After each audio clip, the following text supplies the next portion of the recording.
High carb diets are often connected to obesity.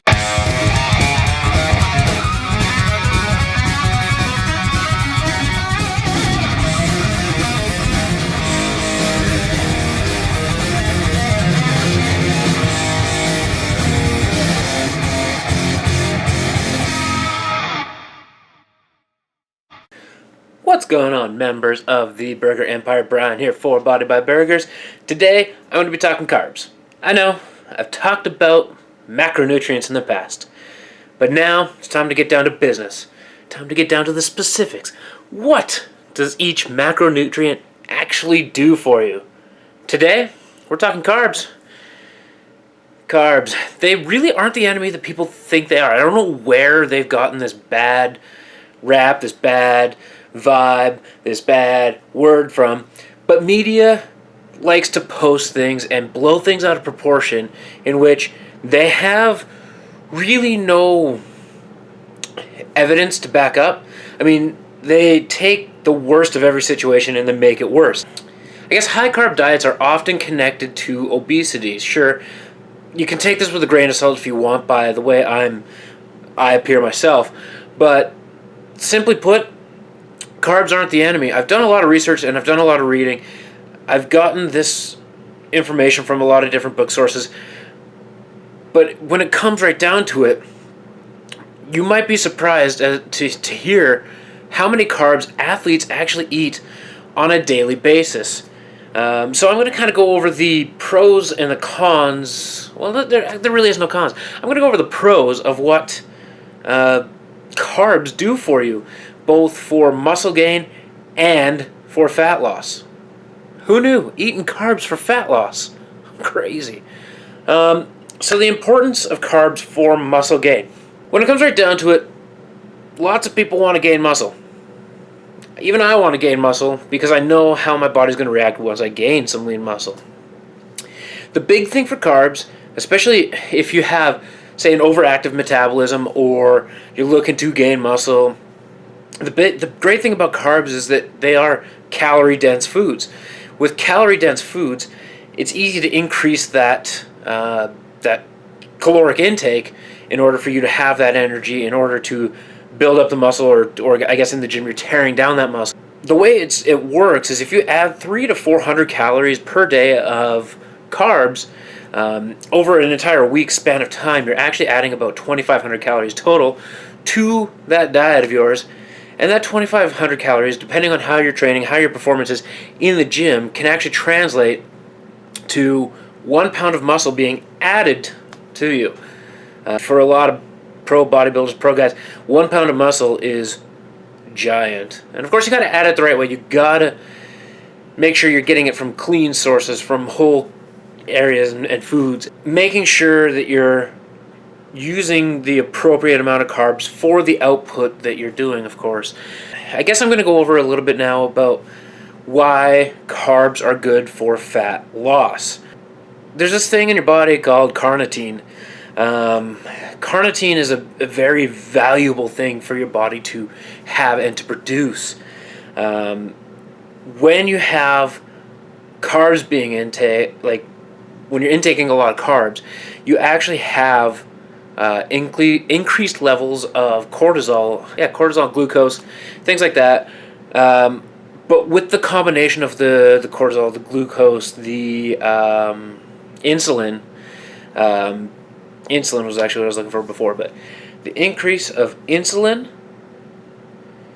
along with glucose helps your body raise these carnitine levels. Well, why is carnitine so important? Carnitine is actually an amino-like substance. And for those of you that don't know what aminos are, amino acids are meant to complete a protein chain. So your body can absorb it and use the proteins, and they'll be more readily available. So with this carnitine being such an amino-based product, it actually helps, like the carbs actually helps that carnitine push through your system into mitochondria that actually start using fat as your energy source as opposed to protein and muscle. So it's a really good thing to have these carbs push into your system for energy use, which is why a lot of people actually eat carbs before a workout. I'm kind of experimenting with carb timing myself, and I'm going to be letting you guys know when I find that carbs work the best for me. When it comes to doing fat loss with using carbs, especially the people that are looking to lean out, you got to be pretty diligent, very careful as to where your carb sources are coming from. The carb sources should be coming from a very refined, whole source of foods, things like fruits, your vegetables, things, but whole grains. So make sure you're having whole grain bread. Ezekiel bread is a fantastic example of that, and legumes, so beans, that kind of product. What is good about carbs for both gaining muscle and losing weight is still, it comes down to carbs being a carrier for a lot of things. They help stimulate the nervous system and your digestive system in a manner that nothing else can. So carbs acting as a carrier for both those proteins and that carbohydrate really helps out your system. It basically delivers everything where it needs to be, right? So if you have, there's a reason they always tell you to have a banana with a protein shake post-workout, and that's because that banana is going to help deliver those the combination of the carbs in the banana is going to help deliver that protein to the sources that it needs, into the muscles that you've damaged while you're working out. Same thing goes with the carnitine, as the carbs are going to deliver it to that mitochondria that it needs, either for fat loss or muscle gain. I hope I broke that down enough for you guys. Really, in summary, carbs, they aren't a bad thing. You just got to be conscious as to how many you're taking in.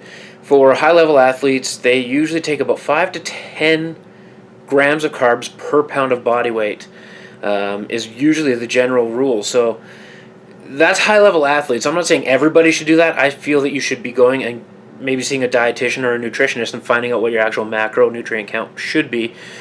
But carbs really do help out. You got to be very self-conscious and specific as to which carbs you're intaking, when you're taking them in, of course, and how you're using them, making sure that you're doing the proper output with your body in order for the carbs to be working effectively.